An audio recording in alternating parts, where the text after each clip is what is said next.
Because pigs are so versatile in terms of ease of using all of the cuts, it's probably one of the bigger animals that you can get whole or close to whole into the restaurant.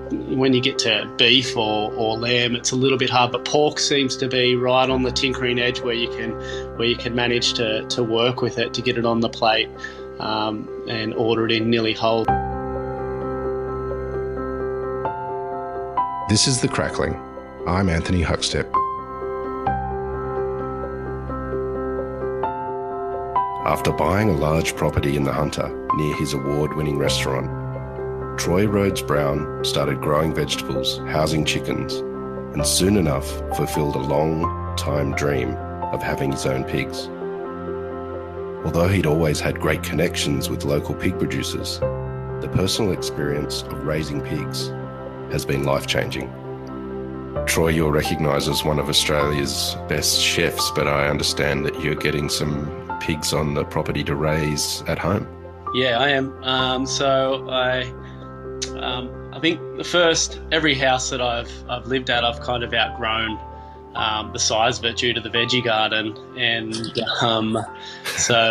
I got a 1 acre property at Bawara Heights about 7 years ago, and built a big stand-up veggie garden down the side there, and it was wonderful, but it ended up being a little bit too far away from work, and the commute and late nights was a little bit too long. So I found what was and what is my absolute dream house and dream property up here just outside it, just in Branxton, up on a hill.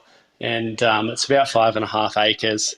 It's a couple of different fenced paddocks, and so when I moved here, the wannabe farmer in me wanted to fill it with animals, and obviously one step at a time. Chickens I was comfortable already growing, so I had about 15 of them in a special paddock. So I've got a beautiful chicken coop, and there's a little door that opens up in the morning, a little electric door that opens up in the morning at 7 a.m, and then they spill out into a 1 acre run that they've got there, and they've got a beehive in there now as well.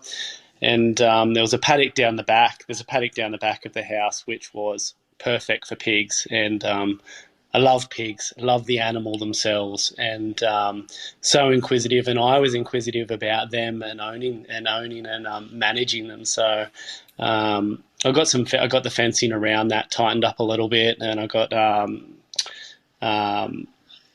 it fixed to the best of what I thought was suitable for pigs, and looked up building a pig shelter on YouTube one night, went to Bunnings the next day without measuring a thing and bought a heap of timber, random lots of timber, and came back here and spent the day with a drill and a hammer putting together this pig shelter, which it's still standing 3.5, 4 years later proudly, because I'm not a super handy guy. And so I skull dragged it down there on the tractor and put it in the paddock, and the pigs actually shuffled it around to face the right direction that they wanted under a tree, and it stayed there. Wow. So I got the paddock ready, and then I went over to a local farm and picked out 2 little baby suckling Wessex. They were about 8-10 kilos at the time. Super cute. Put them in a cage, drove them over here with the ute with the kids, and we put them in the back paddock, and that was the first proper animals I ever had here, and absolutely loved it. What a bloody experience! Like, from start to finish, really enjoyed it. So they grow super fast until they get to probably about the 60 or 70 kilo weight, I think, and then they kind of slowed down a little bit. That might be a little bit that might be because of the breed. They were Wessex Saddlebacks, which is a beautiful heritage breed, but they seem to put on fat a little bit different to some of the other breeds. They're a little bit longer and a little bit shallower in their rib cage, and they've got a little rise on the back of their neck.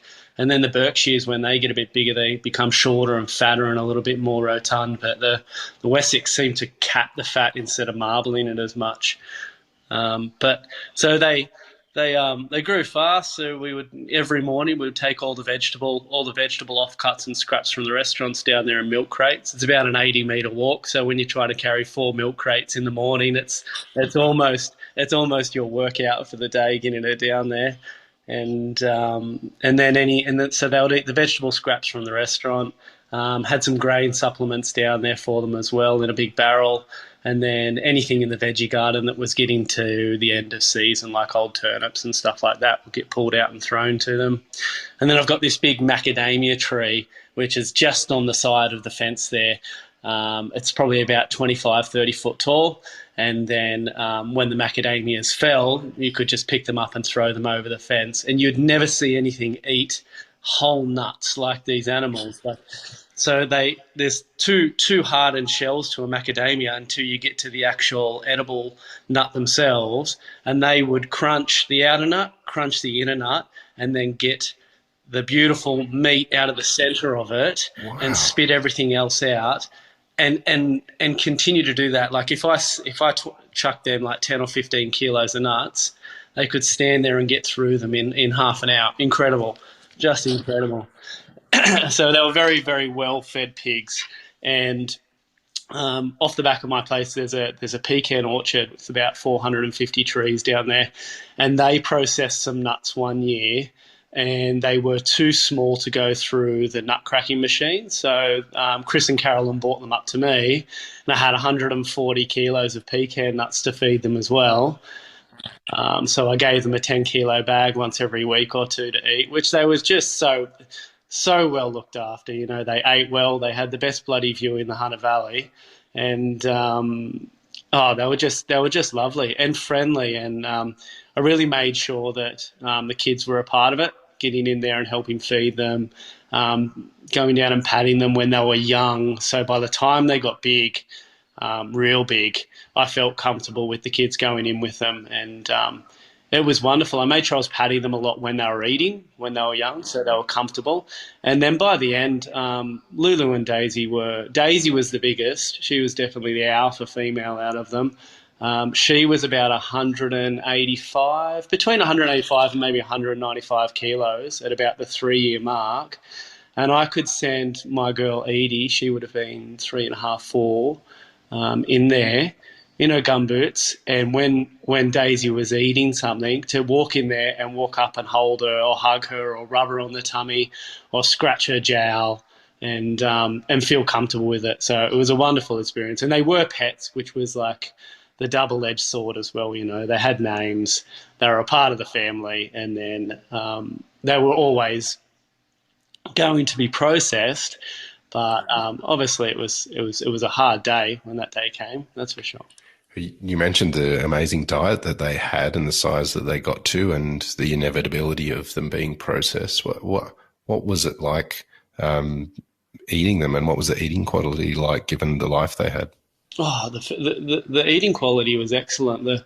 The day we processed them, the kids had always known that they were going to be killed for food. It was a part of a learning process for them, and it was a part of a process for me being okay to eat them. It was a big thing. Very hard to do. But so the day that we did it, we did it here.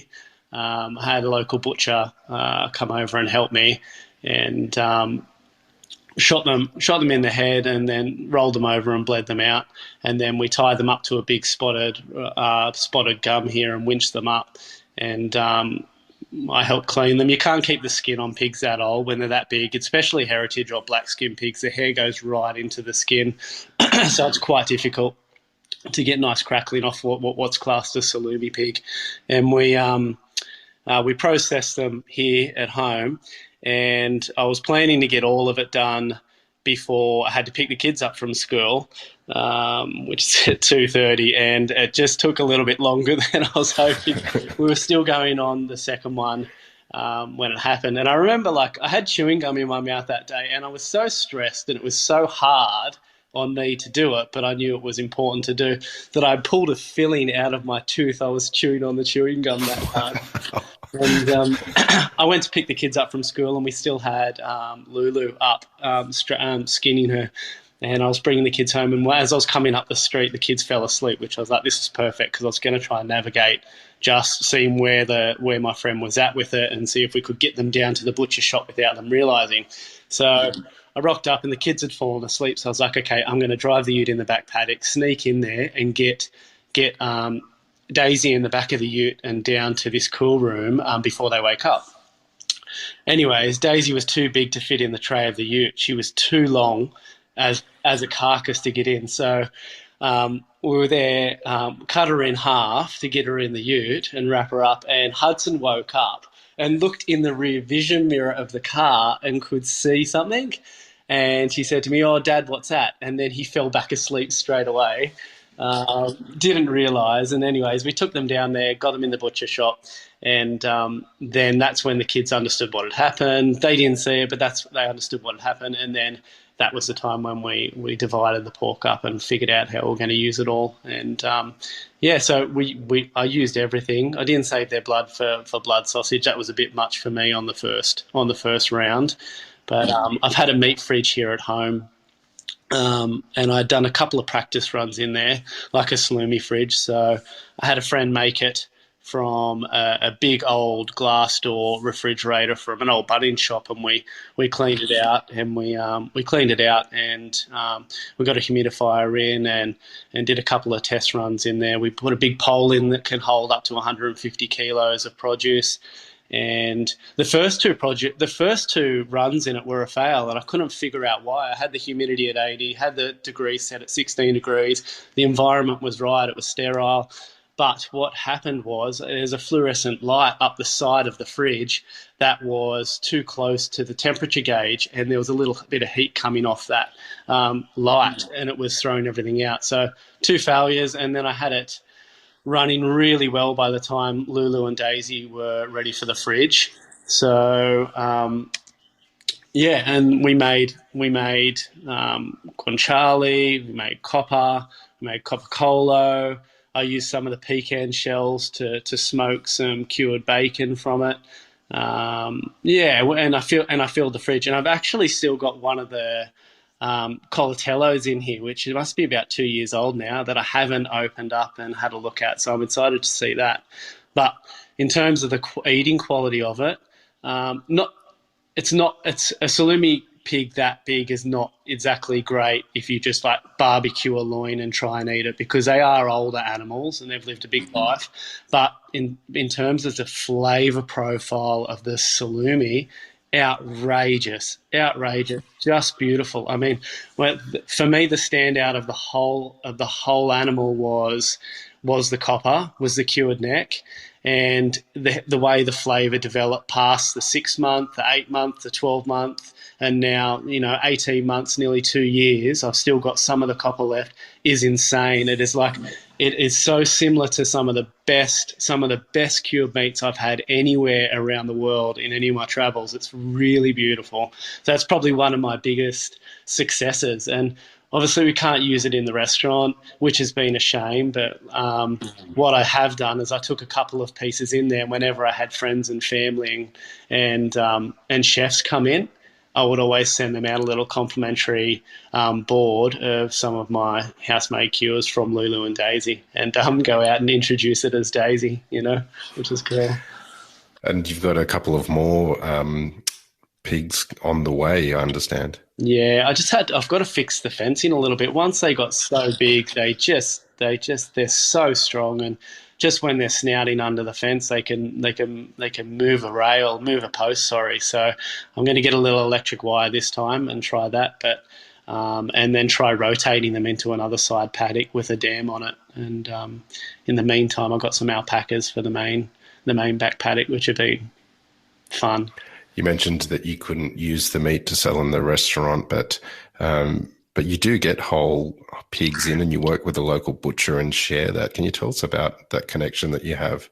Yeah, so we always try and pigs are probably because pigs are so versatile in terms of ease of using all of the cuts, or majority of the cuts. It's probably one of the bigger animals that you can get whole or close to whole into the restaurant. Like obviously most good restaurants would be using whole poultry, whole fish, and we all find pretty easy ways to navigate using every bit of those things. And then when you get into the bigger stuff, it's hard sometimes to use whole lamb, especially in a fine dining restaurant where the expectation is that level of consistency in terms of what's on the plate.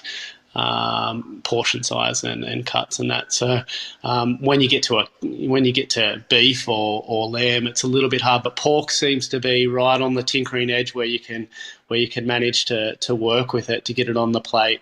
And order it in nearly whole. So usually when we use it on the menu, we get the whole trunk with the shoulders on, and sometimes the head if we can. And then I have a relationship with one of the butchers. It's just not on the menu at the moment. It'll probably come back this autumn, but where he would save the back legs for Christmas ham, and then we would get everything else. So the back legs are a big thing to deal with in the restaurant, and everything else, the shoulder, the neck, and the whole barrel being the belly and the loin, was great. So the way we found it worked really well on the menu was we would usually take the fat capping off, save the best pieces of that for lardo for another dish, and then the neck we would cure and make copper for maybe our first course, which I'll talk to you about that in a sec. And then we would use the loin and would barbecue the loin, would salt bake the belly whole, and then all of the offcuts and the trim we would make cotticino sausage out of. So the skin, to make cotticino sausage, the way we did it, we braise the skin until it was like tender and gelatinous, and then you chill it down, and then you mince parts of the belly, parts of the neck, parts of fat, and then the offcuts from the shoulders. And then we added things like star, and instead of white wine and the traditional flavours, it was a bit of a Japanese dish that we were doing at the time. So we used sake, anise myrtle from home, and obviously garlic has to be in there, and made a cotticino sausage. And then we would cook it, slow cook it, age it in the cool room, and then portion it and finish it over the wood fire. So the way that all came together on the menu was, it would be, for one night, it would be salt-baked pork belly with cotticino sausage and the vegetable that we served the dish with. And then when we ran out of the salt-baked belly, we would go onto the wood-fired loin. So we managed to use the whole animal, apart from the ribs, which we always save for staffies. So get the barbecue ribs for staffies. And then the neck, which we turned into copper, we will continue to cure and age, and would bank that up until we had enough to run a dish, and then we would run the dish with the copper as well. And always make stock and broth and soups out of the bone. So it's a very effective way to use it. It was great. Muse is one of Australia's most awarded regional restaurants and one of Australia's best restaurants. You're always so busy doing so many things from scratch outside the restaurant and in the restaurant. Where does this drive come from for you? Because you never do anything by halves. I think I've figured out at a certain period of running Muse that balance for myself in turn means balance for the team, and it also means keeping the drive and the passion strong for myself. So I've particularly put myself in the position in and around the restaurant that I really enjoy. If I am someone that's going to say, hey, I'm going to own a restaurant for 15 or 20 years and I'm going to do the same thing, you would need to stay in love with the same thing. So for me, I keep doing things that I'm highly interested in that are involving the restaurant. And that's so like to give you an idea, maybe a particular day for me would be, I drop the kids off at school at 8 o'clock. I'll come home, I'll knock out a few emails and have a few coffees, do bits and pieces of things that I need to do like online for the restaurant, and then I'll jump out in the vegetable garden and I'll be doing things in the garden and around the house that I really enjoy. And the chefs, like the sous chef and the head chef, send me the pick list the day before, and I'll pick everything that I need to. And then on the way to pick up the kids at 2:30, I'll drop all the fruit and veg pick in phone boxes to the restaurant, to the guys, bring the kids back here in the afternoon. We'll do our thing, where we go around and we do bits and pieces. We have a balance there, balance between iPad and PlayStation to yabby hunting and yabby fishing and, gumboots down by the dam and picking nuts and doing all that stuff. And then I'm at work with the team from 5 o'clock until about midnight or 1 in the morning. And that's pretty much a regular day. I don't like to miss services because it's my favourite part. But I continue to do things that I enjoy, like being in the garden in the morning or being in the garden or outside is good headspace for me, and it's good thinking time. Doing some office work at home with the place I love to be, I enjoy that, and then being with the team during service, and I love that so much as well. So making sure that I'm always in the tiers of the restaurant that keep me super passionate. You started your career at an Italian restaurant in Newcastle. Can you take us back to those days, what it was like being an apprentice? Yeah, so I started my apprenticeship when I was 16. I think I was always interested in doing something creative, something with my hands. I was interested in being a carpenter or a tech drawer, and I loved the idea of being an architect or cooking. Those were my three things, and I actually didn't get those three choices going into year 11 for my HSC. So I decided to leave, and Mum wouldn't let me leave. The same story until I had a job, and I got a job in a very old Italian restaurant called Pasquale's, and it was at Merriweather, Newcastle.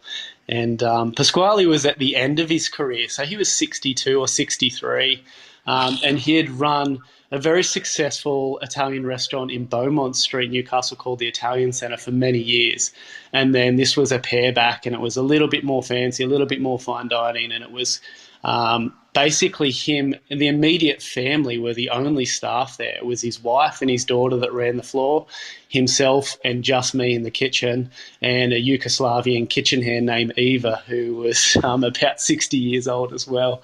So it was very close. And the landlord was Bruno upstairs, who was straight Italian as well. So basically, I went in for this job interview at 16, and he showed me around the kitchen. He told me things, and I had to call back and speak to his wife to see if I got the job, because I didn't understand a bloody word he was saying to me the whole time I was there. And yeah, it was a wonderful experience. The food was simple, but it was the values to the family-owned restaurant and what they had done and the people that they were was lovely. They brought me in. I was a part of that family, and we had a great relationship. And I spent there 2 or 3 years there, and yeah, I really enjoyed my time there. But in terms of I was at TAFE at the time, and I knew that a lot of other guys were doing a lot of different things, and everyone was talking about. Oh, another one quick funny story about Pasquale was he used to ride his push bike in between our breaks. So we used to do split shifts, and there would be about a 1.5 hour, 2 hour break. And as soon as I was on my break, I'd grab my bodyboard and leg it down to Merriweather and get a surf off the rocks quickly and come back for dinner service. And he would like to go on his push bike, on his road bike, and so it'd get to about 2:30, 3 o'clock, and if it was looking quiet, he'd go out the back and get in his riding spikes and his lycra, 63-year-old Italian man with a pot belly. And then Sue would come into the kitchen and say, oh, one of the regulars had just turned up for lunch. So he would swear a little bit in Italian. Then you would stand there over the stove in his lycra and cook the last 2 orders in his bike spikes as well, and then go on his ride. But everyone was talking about Robert's restaurant at the time. That seemed to be the place to be, and it was a tourist-based area, so this big influx of people coming down, a lot of Sydney-siders and international guests, and it had a little bit of a platform and had a name, and so I just went. That's exactly what I wanted to do. So I went and had an interview with Robert, and I got the job. And walking in the back kitchen into that kitchen the first day. It was a real moment for me. I realised how much I didn't know about food, and I realised how much there was out there to walk in. I walked into this kitchen. It was this huge, big brigade of busy chefs and ingredients going on that I hadn't seen before. There was vongole getting braised, there was, charcuterie section and whole animals getting butchered, and there was Verdon over in the pastry section pinning out butter puff, listening to NWA, and it was just this culture, and it was such a great restaurant at the time. And looking back at my time at Roberts, I need to think about it and talk about it a little bit more, so I continue to remember how special it was. Robert and Sally owned a restaurant, run that restaurant so beautifully, and Robert is an amazing man. He's such this juggle between love and passion and that traditional old French like volatility. Like there's everything in Robert, and he's a mixed bag. But love comes first with that man, and he kind of took me under his wing there.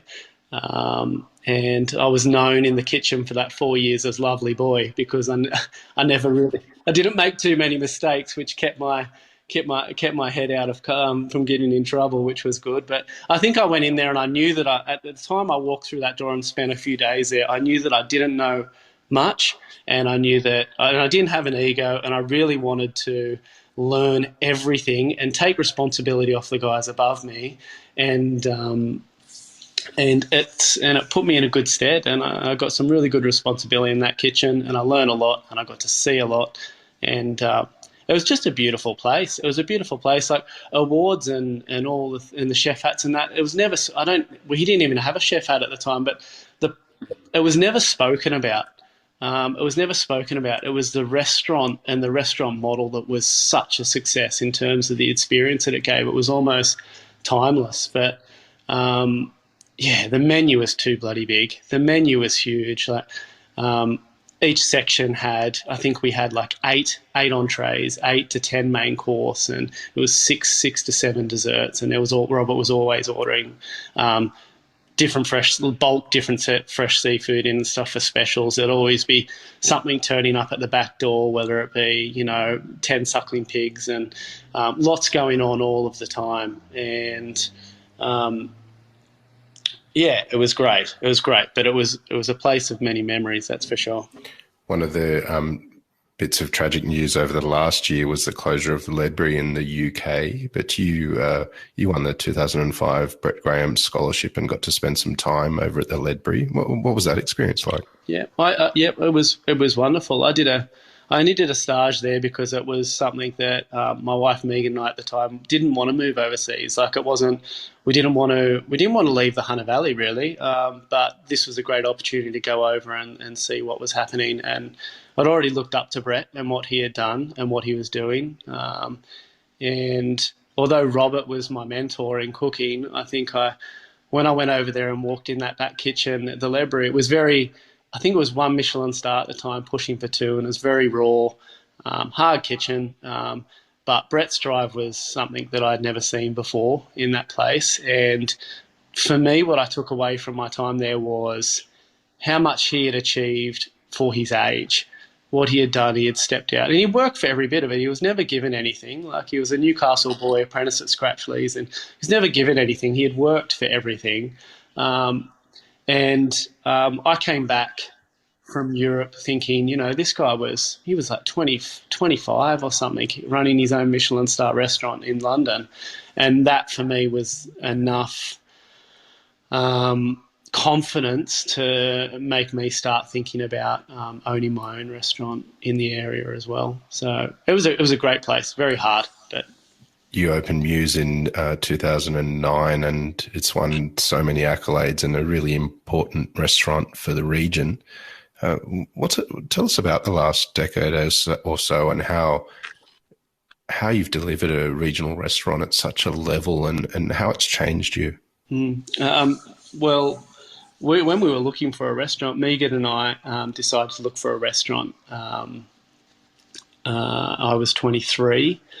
She's a couple of years older, and we were looking for a small restaurant, a 30 or a 40-seater, I remember, just on a back road here in Invercolburn somewhere where we had manageable overheads, and where, her being running the floor, me running the kitchen, we could bear the brunt of a lot of the wage costs and absorb a lot in terms of being a small business. You do so much as business owners if it's a small business. So that's what we were looking for. We were looking at 2 venues at the time, and then Muse Restaurant. Well, it wasn't called Muse Restaurant, sorry. It was called Tiawa at the time, and it was at Hungerfield Complex Estate, sorry. And I'd found out for the first time it was going to be leased out. It was always owned and operated by the owner. And we went and had a look, and I remember walking into there, and the place was massive and so freaking scary. Just the size of the kitchen just the size of the dining room, the red wine cellar, the private dining room. Like, the place is beautiful and massive, but it was scary in terms of thinking that it would be something that I should be taking on. We should be taking on, sorry. But we spoke about it, and we were young enough that if we made a mistake and it didn't work out, we could bounce back. But also, when you're that young and you don't know that much about business, there's a little bit of naivety there for sure. But and we did go into that without enough business knowledge. That's 100% correct. But it's how you absorb and learn, and how you learn from the mistakes and how quickly you learn from the mistakes.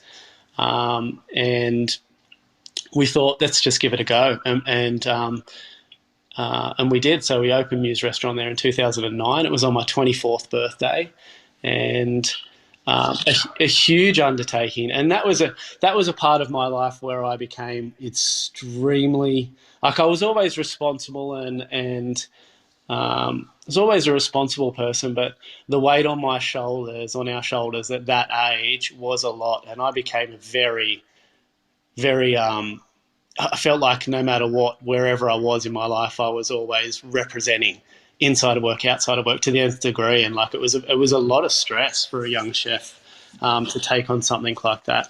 It took a long while. There was cash flow issues at the start, but we knew and understood the importance of making the customers happy, and the experience that we were providing was on track. We knew that people coming in were really enjoying it.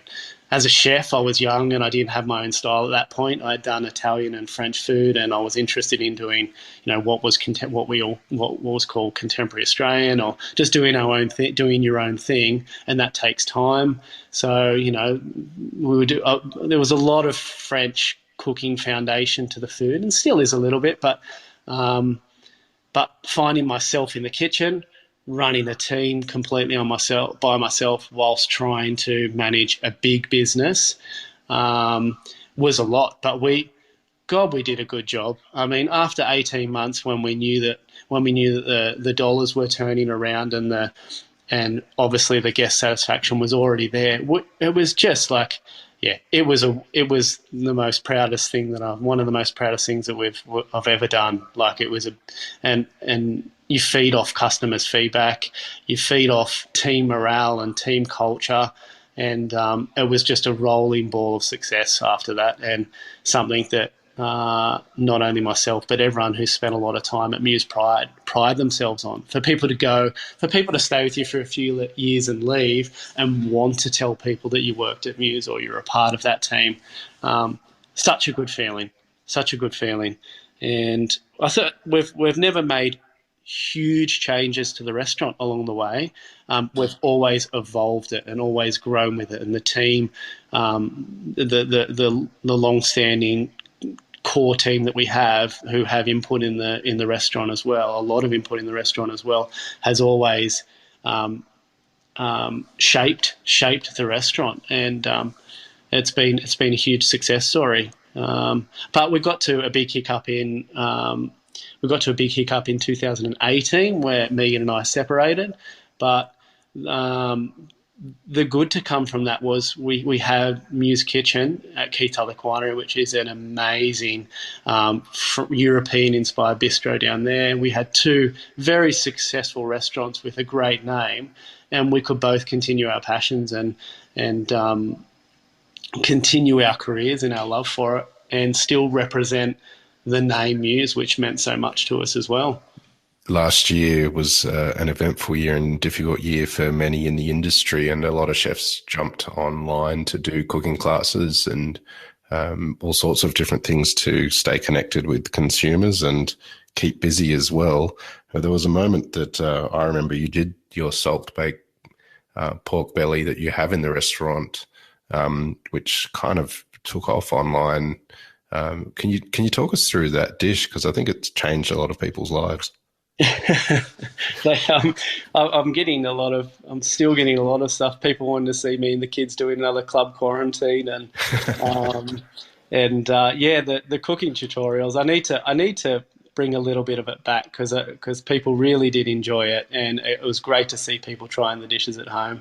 But salt baked pork belly is one of my favorites. And the key is everyone who tells you the key has to be drying that skin. So whatever condition you get, like you source the best pork belly you can, or you source the best pork you can, the best cut you can, but drying it out. So if it comes wet packed in a vacuum packed bag or however you receive it, get it uncovered in your fridge. And let that skin dry out as best as possible. Then I cover it in a nice heavy amount of sea salt. You can finely score it. I don't cut through the skin. If you do cut through the skin when you're scoring it, you'll still get great crackling, but you'll have the fat come up through the skin and bubble on top, and sometimes you'll get the protein blood will come up as well and give you little marks on the skin. So a gentle score or no score at all if you're happy with the big bubbles on top. And then make sure you just blast your home oven as high as it goes. Up to 240 if you can. Get it already charged. Have the pork at room temp out of the fridge at that stage. Get it in there and don't have anything else in there. It's about having no moisture, as much dry heat in the oven as possible, I reckon. So no baking vegetables in there at the time, no dessert in there. Smash the pork in there and then leave it in there for as long as it takes to achieve a really nice bubbling, crisp crackle. Sometimes it takes 15 minutes, sometimes it takes 35 minutes, but let it go because usually those larger cuts of pork have still got a good chunk of time behind them to finish. So you're not going to overcook the pork, but you need that period of time to get the crackle. Once you've got it, I drop the oven right down, open the oven, even take the pork out and sit it on the bench for a second, bring your oven down to about 140 and then put the pork back in and then let it finish slowly. And at that point, you can put stuff in there. It's very hard once you've got really good set crackle, it's very hard to lose it. You can put your veggies in there, put your dessert in there if you want, and then cook it out till it's nice and tender. One of the elements that I found interesting as well was submerging the meat side of things, not the skin, in liquid to help it cook. Can you tell us about that? Yeah, that's it. That you can and you can do that, and you don't have to do that either.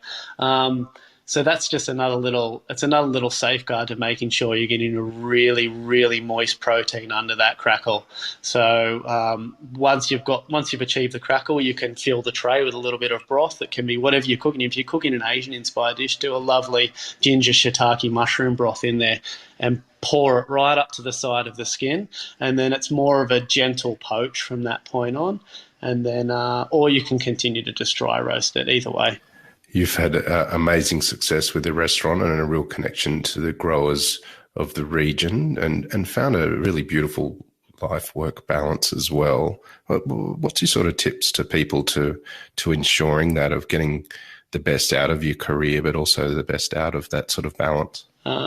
Everyone's situation is different, and whether they're a head chef or a restaurateur, but believing in the people under you is a big one for me. When I first opened Muse, I was trying to do everything. When I was so young, and I was trying to do everything. I wouldn't let people have proper input on the menu.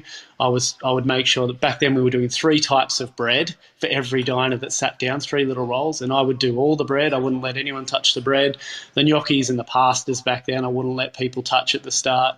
And I was running around like a bloody madman, and then over time you start to trust people and promote people, and you give them more responsibility, and then their achievements become higher, and then they become more of an asset for you, and then they give you time to continue to further the business and continue to further yourself personally. And that's been a big thing for me. I've had my head chef Mitch and my sous chef Jake have both been with me for just over 6 years now.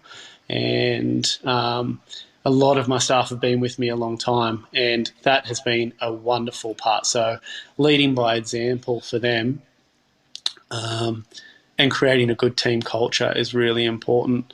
And I think that's been a part of me being able to enjoy all the bits and pieces that I want to be doing. I mean, I'm a bit of a daydreamer, and I always have been, and I need sometimes Mitch and Jake to pull me into line if I get a little bit too carried away with ideas, which is good as well. And also not being a dictator as well, being okay to, like, Mitch, my head chef, will have a go at me in the kitchen if he thinks I'm not doing something right, and vice versa. And so it should be. It takes a big team to run a good kitchen or a good restaurant, and everyone needs to be made accountable. And I do things in my life, and I have people around me that make me accountable. And that's really nice. A big thing that makes me accountable and keeps you honest is a vegetable garden. It's something it's something that you can't leave. Like, if you think you can just disrespect it for a week or two and then go out and think things are going to be okay, no, it'll bloody make you accountable. You'll have more slugs and caterpillars out there, and if you've forgotten to water it. So it's these things that keep you in check and they keep you in motion, and like those are important in life. Surround yourself with good people and good things that keep you in check. Oh, can I just say one more quick thing about that, about leading by example? I think one quick thing that I'd like to touch base with is kitchen culture, and understanding that if you are a head chef of a restaurant or a restaurateur, you are leading by example for the younger generation. And there seems to be a bit of a sweep and change to the way we look and view our lives inside and outside of work, and being healthy and all of these things, and setting good things in place for the younger generation. And I think it is so important as a head chef or a restaurateur to know that you are influencing the younger generation, not just in the kitchen, but how you live your life. Listening to Jackie chat the other day on in the Weeds podcast, talking about things like alcoholism and there's drugs and in some particular places. But if that's facilitated from the top, because people are looking up to you, if that's facilitated from the top, you are influencing them inside and outside of their workplace. So the importance of being a good role model, it stems so deep, and it's so important for our industry for people to understand the depth and power of that. When people come and work for me when they're young chefs, if they're 16 or they're 22 walking into the kitchen and they've spent 12 months with me, the thing that I want them to be doing is not worrying if they can go out and party and drink until 3 and who backs up the strongest. I want them to be talking about getting their own home or having their own vegetable garden. And that's what they are doing. Like 12 months or 2 years after being at Muse restaurant, they're wanting to buy their own home, or they're wanting to start and grow their own vegetables or something like that. You know, everyone's going to go out and party and drink, but you don't need to be the one that they look up to for that or help facilitate that. I think it's really important that we start to think about that as much as some of the other big things in our industry at the moment. Troy, you're an inspiration, mate, and it's always great to catch up with you. We've loved having you on the Crackling today, and no doubt we'll catch up with you again soon, and I'm very much looking forward to that. Thanks, Anthony. This is The Crackling, a Deep in the Weeds production in partnership with PorkStar. I'm Anthony Huckstep. Stay tuned as we catch up with some of Australia's best chefs and pork producers to discover what makes Australian pork so special.